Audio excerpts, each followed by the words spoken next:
یعنی پہلی فضیلت یہ تھی کہ آپ کو جیسا سسر ملا ویسا سسر مجھے نہ ملا، جیسی زوجہ تمہیں ملی ویسی زوجہ مجھے نہ ملی۔ یعنی تین فضیلت۔ تیسری فضیلت یہ ہے، تیسری فضیلت پروردگار عالم نے آپ کو یہ دی کہ جیسے شہزادے، جیسے فرزند تمہیں ملے ویسے فرزند مجھے نہ ملے۔ کیسے فرزند ملے؟ مکان میں رہیں تو علی کے بیٹے، مباہلے کے میدان میں آئے تو نبی کے بیٹے۔ یہ ہے رشتہ داری، یہ ہے رشتہ داری۔ ایسی رشتہ داری مجھے کائنات میں دکھا دو کہ جو رشتہ داری اہل بیت کی ہے، جو اہل بیت کی رشتہ داری بنا کے دلیل کے ساتھ، اپنے جملوں کی ذمہ داری کے ساتھ اسلام کا چہرے پر اتنے تھپے لوگوں نے لگائے، ماں سوائے کربلا کے۔ دلیلیں دو تین چار۔ اسلام کی سب سے پہلی تاریخ، پہلا تھپا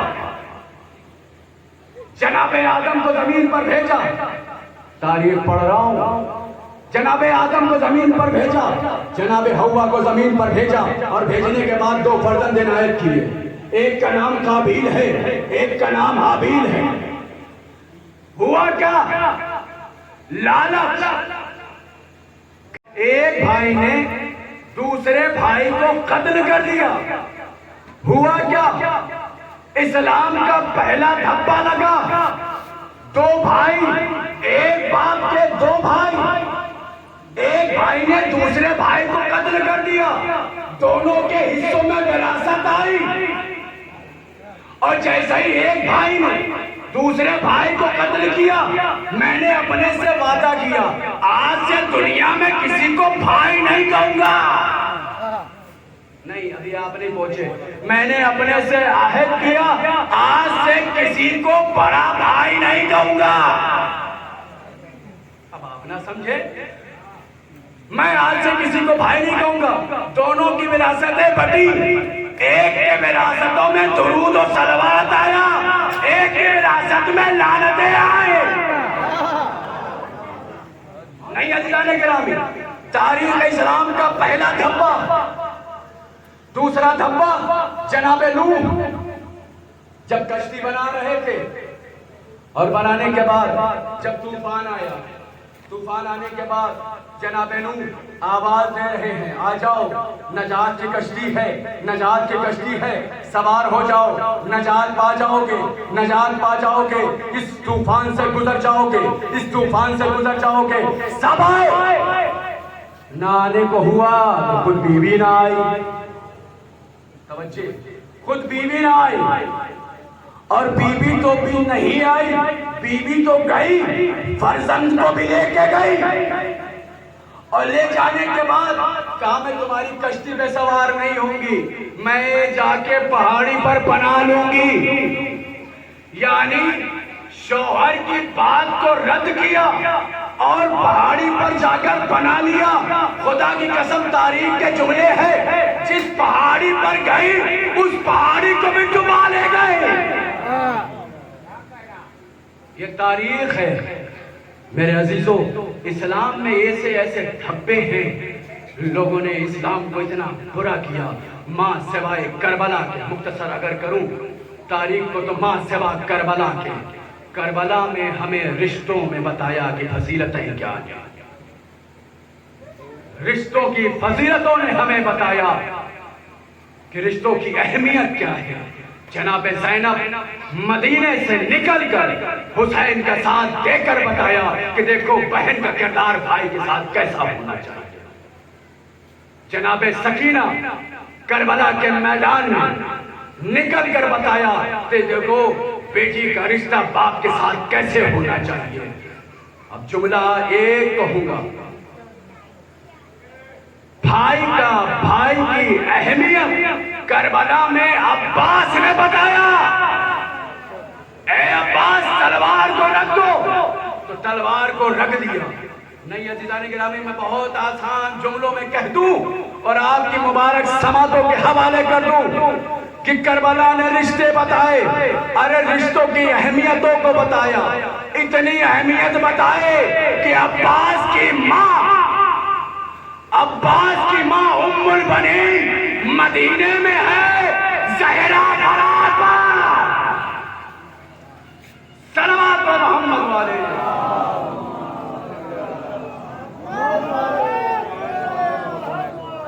میرے عزیزو، یہ پاک رشتے ہیں، یہ پاک رشتے۔ شاید میں نے کسی مجلس میں یا خطبے میں کہا تھا، شاید ذہن میں نہیں ہے کہ یہ بات دیگر مجلسیں ہیں۔ کبھی کبھی یہ ہوتا ہے جملہ دہرایا جا سکتا، دوبارہ پڑھ دیا جاتا ہے۔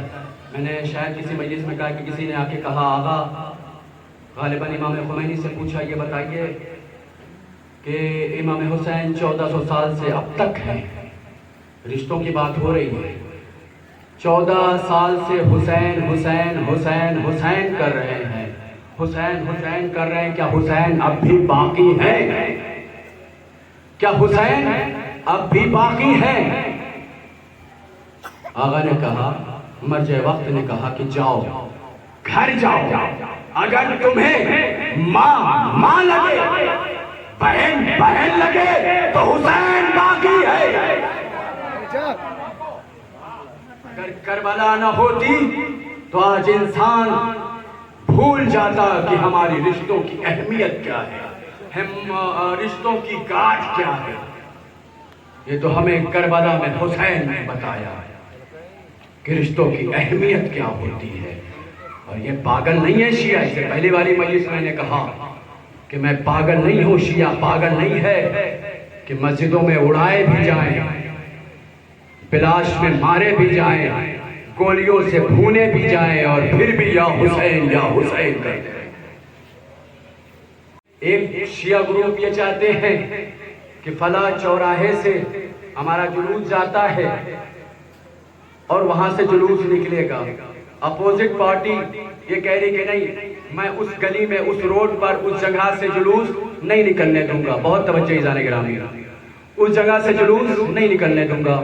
شیعہ کہہ رہے ہیں میں چاہے آدھے گھنٹے کے لیے لے کے جاؤں، 20 منٹ کے لیے لے کے جاؤں، لیکن جاؤں گا ضرور۔ وہ کہہ رہا ہے کہ نہیں، میں تمہیں آدھا گھنٹہ کیا 5 منٹ کے لیے بھی نہیں جانے دوں گا، اس گلی سے نہیں گزرنے دوں گا۔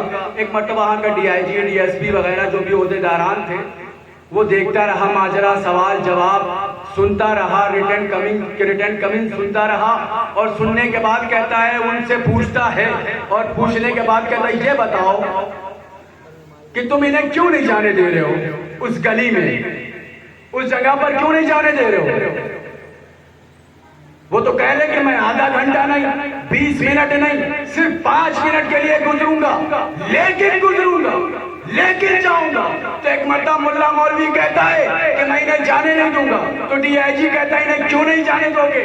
کہا یہ تو 5 منٹ میں گزر جاتے ہیں گلی سے، ابھی آپ جلوس اٹھائیں گے، ہاتھوں کا ماتم کریں گے، پرسہ پیش کریں گے، یہ تو 5-10 منٹ سے 10 منٹ میں گلیوں سے گزر جاتے ہیں، یا حسین کہتے کہتے گزر جاتے ہیں۔ سال پر ہمارے بچے یا حسین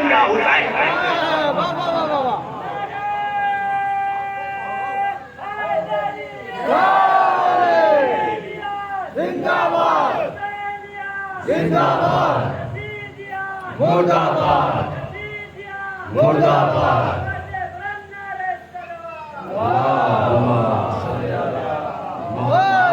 یہ منظر نہ دکھائے، کسی باپ کو یہ منظر نہ دکھائے جو علی اصغر کے، علی اصغر کا باپ حسین دیکھ رہا ہے۔ ایک مرتبہ علی اصغر کو گود میں اٹھایا، اور اٹھانے کے بعد علی اصغر سے مخاطب ہوئے، اور مخاطب ہونے کے بعد کہتے ہیں اے بیٹا تم بھی تو حجت خدا کے بیٹے ہو، تم بھی تو حجت خدا کے بیٹے ہو، اپنی حجت تمام کرو۔ علی اصغر نے اپنے پپڑائے اور فوٹو زبان کو پھیرنا شروع کیا۔ ایک مرتبہ ظالم کہتا آئینہ حربلا اقطع کلام الحسین، حسین کے کلام کو قطع کر دو۔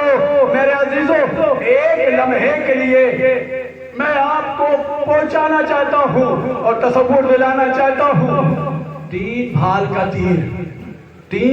کا تیر تین بھال کا تیر وہ تیر ہوتا ہے کہ جس سے بڑے بڑے جانوروں کی گردنوں کو توڑا جاتا ہے. اس تین بھال میں تین نوکیلے نکلے ہوتے ہیں, تین نشان ہوتے ہیں. ایک مرتبہ اتنا وزنی ہوتا ہے کہ ہرملا ایک گھٹنے کو کربلا کی زمین پر رکھتا ہے, دوسرے کو چلے کمان میں جوڑتا ہے تیر کو, اور ایک مرتبہ گلو اصغر کی طرف روانہ کرتا ہے. گلو علی اصغر پر لگتا ہے, بازو حسین پر لگتا ہے. ایک مرتبہ حسین چلو کو لیے, خون کو چلو میں لیا, آسمان کی طرف پھینکنا چاہا. آسمان سے آواز آئی, اے امام وقت, ایک قطرہ بھی خون اگر ناحق زمین آسمان کی طرف آ گیا قیامت تک بارش نہ ہوگی. دوسری آواز زمین سے آئی, اے امام وقت, قیامت تک دانا نہ اگے گا. ایک مرتبہ حسین نے خون کو لیا, چلو میں خون کو لیا, چہرے پر ملا, اور ملنے کے بعد کہتے بیٹا گواہ رہنا, انکار آسمان کو ہے, راضی زمین نہیں, اصغر تمہارے خون کا ٹھکانہ کہیں نہیں. اجرکم اللہ, خدا آپ کو کوئی غم نہ دے سوائے غم امام مظلوم کربلا کے. مجھے دو منظر دکھانے ہیں, آؤ میں دوسرا منظر دکھاتا ہوں اور ختم کرتا ہوں. حسین, اس لمحے کو یاد کرو میرے عزادارو, اس لمحے کو یاد کرو جب میرا حسین کربلا کی زمین پر کبھی گرتا ہے, کبھی اٹھتا ہے, کبھی گرتا ہے, کبھی اٹھتا ہے, اور ایک مرتبہ کہتا اکبر تمہارے مرنے سے بابا کو کچھ دکھائی نہیں دیتا, بابا کو کچھ دکھائی نہیں دیتا.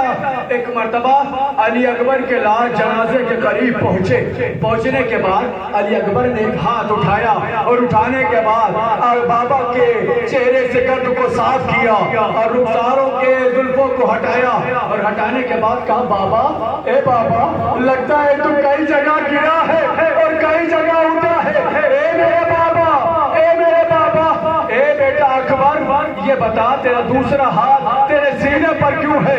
کہا بابا نیزے کی علی ہے, در آئی ہے, نیزے کی علی در آئی ہے. اب ایک مرتبہ حسین نے گھٹنے کو زمین کربلا پر رکھا, ایک ہاتھ کو اس نیزے کی علی میں دیا, اور جیسے ہی چاہتے ہیں کھینچیں, ایک مرتبہ حسین کو یہ محسوس ہوا کہ جیسے کہ علی اکبر کا جنازہ کانپ رہا ہے, علی اکبر کا جسم کانپ رہا ہے. حسین نے ہاتھ ہٹا لیا. پھر کچھ لمحے کے بعد پھر حسین نے چاہا کہ نیزے کی علی کو نکالے. پھر حسین کو احساس ہوا کہ جیسے علی اکبر کانپ رہے ہیں. تیسری مرتبہ میں جملہ کہہ دوں, جب بھی آپ کے ہاتھ پر کوئی زخم لگ جائے, چھری لگ جائے, تو آپ کو نکالنے پر یہ ہوتا ہے کہ آپ کا پورا جسم کانپنے لگتا ہے. ہائے رے علی اکبر, جیسے ہی علی اکبر کے نیزے کی علی پر حسین نے ہاتھ رکھا, علی اکبر نے دھیرے دھیرے اپنا ہاتھ اٹھایا اور سر حسین پر رکھا, اور رکھنے کے بعد کہا بابا تجھے تیرے حق کا واسطہ, علی اکبر نہیں کانپ رہا, زمین کربلا کانپ رہی ہے. واہ حسین, واہ علی اکبر, ماتم حسین.